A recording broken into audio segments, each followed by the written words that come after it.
Welcome back to our പുതിയ video. നമ്മൾ ഇന്ന് കളിക്കാൻ പോകുന്ന ഗെയിമില്ല, നമ്മൾ ഇന്നൊരു വീഡിയോ പ്ലേ ചെയ്യാൻ പോവാണ്.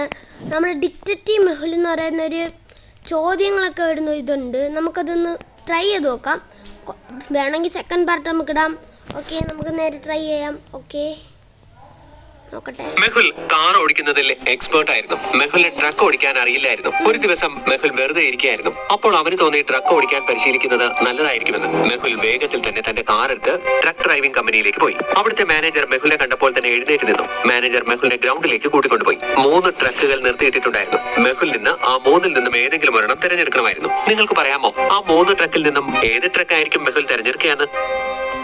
നോക്കട്ടെ ഗായ്സ്, നമ്മുടെ മെഹുലിനകത്ത് തിരഞ്ഞെടുക്കാൻ പോകുന്ന ട്രക്ക്, ഈ ട്രക്ക് എന്തായാലും എടുക്കത്തില്ല. നമ്മുടെ ഫസ്റ്റ് ട്രക്ക് എടുക്കത്തില്ല, ഒരു പഞ്ചറാണ്. സെക്കൻഡ് ട്രക്ക് കുഴപ്പമില്ല. തേർഡ് ട്രക്കിനും വലിയ കുഴപ്പമില്ല. 2-ൽ അക്കോ പിക്കോ വേഗം പൊക്കോ. അപ്പം നമ്മൾ രണ്ടാമത്തത് സെക്കൻഡ് നോക്കാം. കറക്റ്റ് ആണെങ്കിൽ നമ്മൾ ജയിക്കും ഗായ്സ്. ആദ്യത്തെ ട്രക്ക് മെഹുൽ ഒരിക്കലും തിരഞ്ഞെടുക്കുകയില്ല. നിങ്ങൾ സൂക്ഷിച്ചു നോക്കൂ, അതിന്റെ ചക്രം പഞ്ചറായിട്ടുണ്ട്. 3-ാമത്തെ ട്രക്കും ഏറെ പഴക്കം ചെന്നതാണ്. മാത്രമല്ല ആ ട്രക്കിന്റെ അവസ്ഥയും ഏറെ മോശമാണ്. അതിനർത്ഥം മെഹുൽ 2-ാമത്തെ ട്രക്ക് ആയിരിക്കും തിരഞ്ഞെടുക്കുക എന്നാണ്.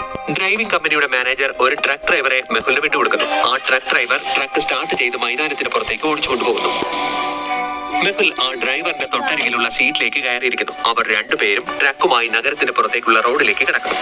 നഗരത്തിൽ നിന്നും പുറത്തേക്ക് കടന്നതും ഡ്രൈവർ സീറ്റിൽ നിന്നും എഴുന്നേറ്റ് മാറിയിരുന്നു. അതിനുശേഷം മെഹുൽ ഡ്രൈവിംഗ് സീറ്റിലേക്ക് കയറിയിരുന്നു. അവൻ പതുക്കെ വാഹനം ഓടിക്കുവാൻ തുടങ്ങി.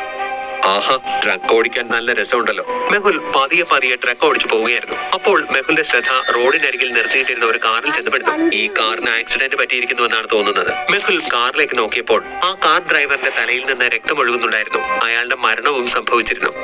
Interesting, very very interesting. ഈ കാറിൽ മറ്റൊരു കാർ വന്നിടിച്ച് ആക്സിഡന്റ് ആയതാവാനാണ് സാധ്യത.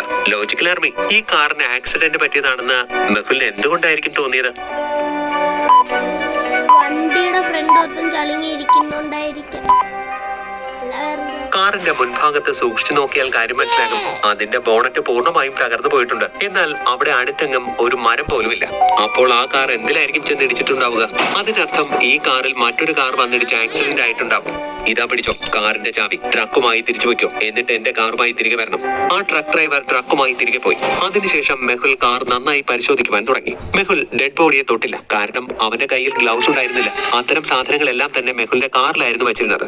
മെഹുലിന് ആ കാർ ഡ്രൈവറുടെ ഡെഡ് ബോഡി കണ്ടപ്പോൾ തന്നെ കാര്യം മനസ്സിലായി. അറിഞ്ഞുകൊണ്ട് തന്നെ ആരോ അയാളെ കൊല ചെയ്തതാണെന്ന്. നിങ്ങൾക്ക് പറയാമോ ലോജിക്കൽ ആർമി? അങ്ങനെ ചിന്തിക്കാൻ എന്തായിരിക്കും മെഹുൽ അവിടെ കണ്ടതെന്ന്?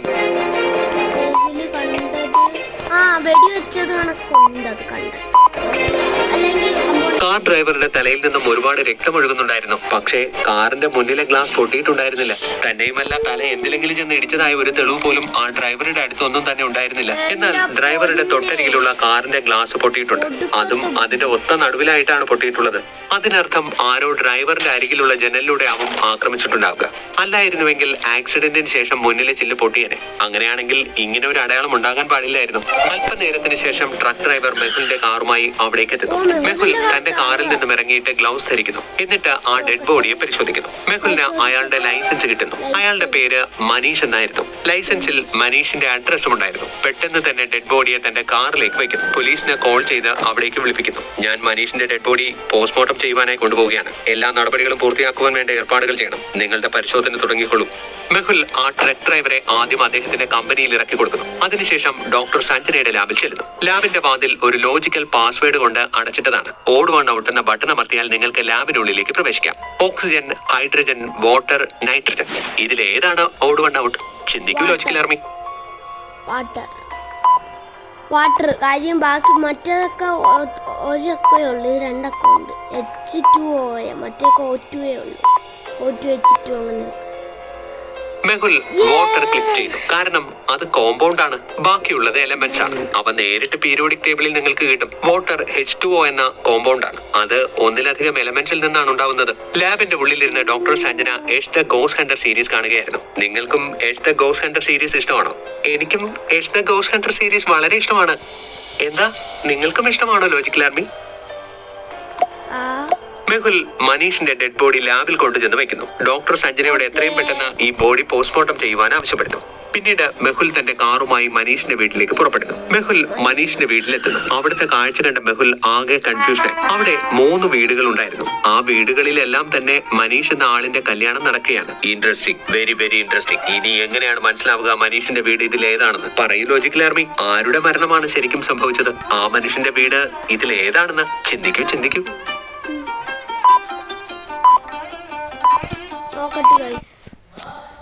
ഗൈസ് നടുക്കത്തെ വീടിനകത്ത് ആരും ഇല്ല ഗൈസ്, അതുകൊണ്ടായിരിക്കും.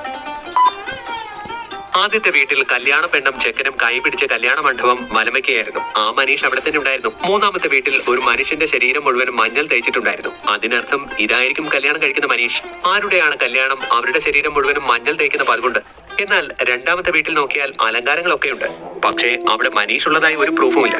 ഞാൻ ഡിറ്റക്റ്റീവ് മെഹുൽ മനീഷിനെ കുറിച്ച് അന്വേഷിക്കാൻ വന്നതാ. അപ്പോൾ അവിടെ നിന്ന് ഒരു പെൺകുട്ടി മെഹുലിനോട് പറയുന്നു 2 ദിവസത്തിന് ശേഷം മനീഷിന്റെ കല്യാണമാണ്, അവൻ 1-2 മണിക്കൂർ കൊണ്ട് തന്നെ ഇവിടെ എത്തുമെന്ന്.